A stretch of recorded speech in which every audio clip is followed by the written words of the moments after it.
The features of sternocostal surface. In earlier segment, I discussed the various components of sternocostal surface. Now, features will be two. Number one, right across this is the right atrioventricular sulcus, where I am tracing with the fingers. Now, this right atrioventricular sulcus is present where it will separate the right atrium from the right ventricle. And here this right atrioventricular sulcus on the anterior side, sternocostal surface, will have the presence of right coronary artery. Then second feature, very important, is here, if you are able to see. This is the anterior interventricular sulcus, which separates on the sternocostal surface the right ventricle from left ventricle. So here, this anterior interventricular sulcus will have the presence of anterior interventricular artery, which is a branch of the left coronary artery, also great cardiac vein. These are the features of sternocostal surface. 2. Sulci. Now, what are the relations? Very important. The relations of this surface will be, it will be located just posterior to body of sternum. So, in front of it is body of sternum. And related with how many costal cartilages? 3rd to 6th costal cartilage. The entire sternocostal surface is related on right and left to the 3rd to 6th costal cartilage. So, right and left both sides, 3rd to 6th costal cartilages. Similarly, this heart is placed 2/3 of the heart more on the left side as compared to 1/3 on the right side, right to the mid-sternal line and left to the mid-sternal line. The most important relation will be sternocostal surface here, particularly on the right ventricle, area on the right ventricle. It will be left uncovered by left pleura and left lung. And what is the exact demarcation? Left 4th costal cartilage till left 6th costal cartilage. From the left 4th costal cartilage till left 6th costal cartilage, the pleura and lungs will have a cardiac notch. They will take an inside medial, they will have a medial notch-like structure in the anterior border of the left lung. Similarly, the pleura. So, left 4th costal cartilage till left 6th costal cartilage, some amount of the surface of the right ventricle will be exposed directly to the lower part of body of sternum. And this much area which is left uncovered by the left pleura and left pericardium between left 4th costal cartilage till left 6th costal cartilage is known as area of cardiac dullness. Area of cardiac dullness. In some books they mention it as area of superficial cardiac dullness. These are the relations of sternocostal surface. Now, we come across to the diaphragmatic surface. This is the diaphragmatic surface. Once again, I repeat, this diaphragmatic surface, or it is also known as the inferior surface, is resting on the palm of your left hand like this. So, therefore, this diaphragmatic surface is formed by, first of all, formation, it is formed by both the ventricles. But here, 2/3 of the left ventricle, 1/3 of the right ventricle. That is the diaphragmatic surface. And in this diaphragmatic surface, the feature will be here, where I am pointing with the finger, with the forceps now. Posterior interventricular groove. This posterior interventricular groove very clearly will have the posterior interventricular artery, which is a branch of right coronary artery. And here, also in this groove, will be the anastomosis between the right and left coronary arteries. And also in this groove, there will be presence of middle cardiac vein. This is the feature of diaphragmatic surface. Now, relations of diaphragmatic surface. This entire diaphragmatic surface will be related to the central tendon of diaphragm. So, therefore, first of all, this entire diaphragmatic surface will be covered by all the 3 layers of pericardium. Then the outermost pericardium, fibrous pericardium, is attached to the central tendon of diaphragm. And below the central tendon of diaphragm, there will be relation to which organs? Cardiac surface or the cardiac impression of liver and fundus of stomach. These 2 organs are related below the diaphragm to the diaphragmatic surface. Now we come to left surface. This is the left surface.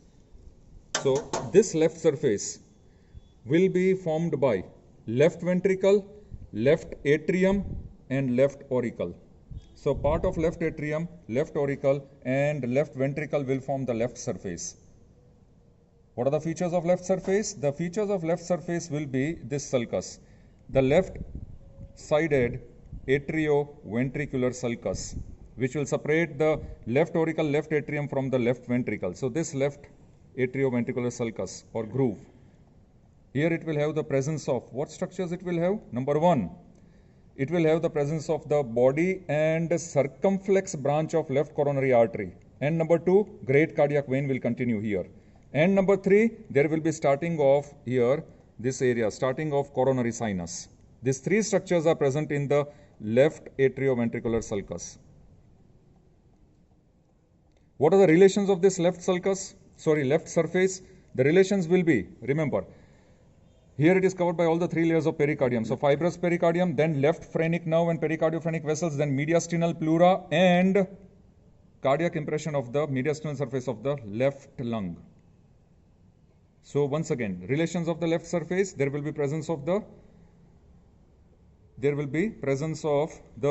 fibrous pericardium, all the three layers of pericardium, including fibrous pericardium, then phrenic nerve, left phrenic nerve and pericardiophrenic vessels, then mediastinal pleura, and then mediastinal surface of the left lung. And what are the features of this left surface? Presence of left atrioventricular sulcus, where it will have number one, circumflex branch of left coronary artery, including its body. Number two, continuation of great cardiac vein, that is termination of great cardiac vein. Rather, the great cardiac vein will terminate. And number three, origin of or starting of or commencement of coronary sinus. Now, after finishing the borders and surfaces, we come across to atrioventricular groove or sulcus. See here. The entire atrioventricular groove or sulcus, I will trace it, it is C-shaped. Except in the anterior it is deficient. Why it is deficient? Because of pulmonary trunk. So it will start from the right side of the pulmonary trunk, then it will pass right atrioventricular groove. It is passing posteriorly here. From the left side, it will start from the left side of pulmonary trunk, then left atrioventricular groove, and then it is passing on the posterior region where both the right and left atrioventricular grooves will meet here. And so it forms a round C-shaped ring-like structure. Now posteriorly, this is the posterior, here where these two right and left atrioventricular grooves are meeting, it will exactly be a demarcation between diaphragmatic surface and base of the heart. So between the base and diaphragmatic surface, this will be the meeting point of the atrioventricular sulcus in the posterior region. Therefore, now once again, if I hold in anatomical position, therefore, this right atrioventricular sulcus will have the presence of which artery? The right atrioventricular sulcus here, this is the artery, right coronary artery. It will similarly extend posteriorly, right posterior atrioventricular sulcus, right coronary artery. It will give a branch, posterior interventricular branch, which is present on the diaphragmatic surface in this groove, posterior interventricular groove.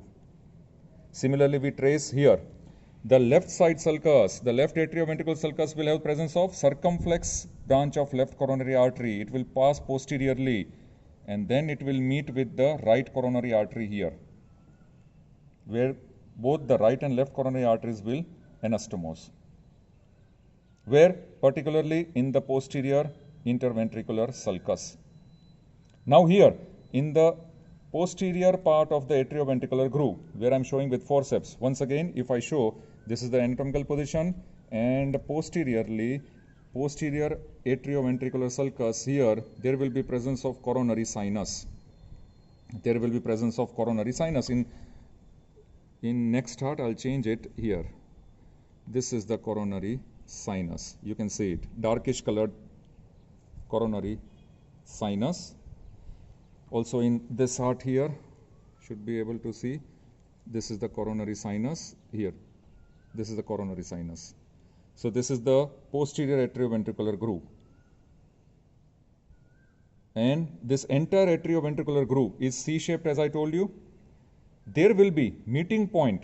Now once again, if I show you, there will be meeting point here at this margin, where interatrial, Posteriorly, the interatrial septum will meet with the posterior interventricular sulcus and the atrioventricular groove from both the sides. So this meeting point is known as crux of the heart, C-R-U-X, crux of the heart.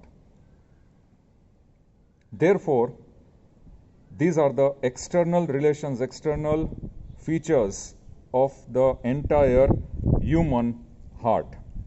Thank you very much.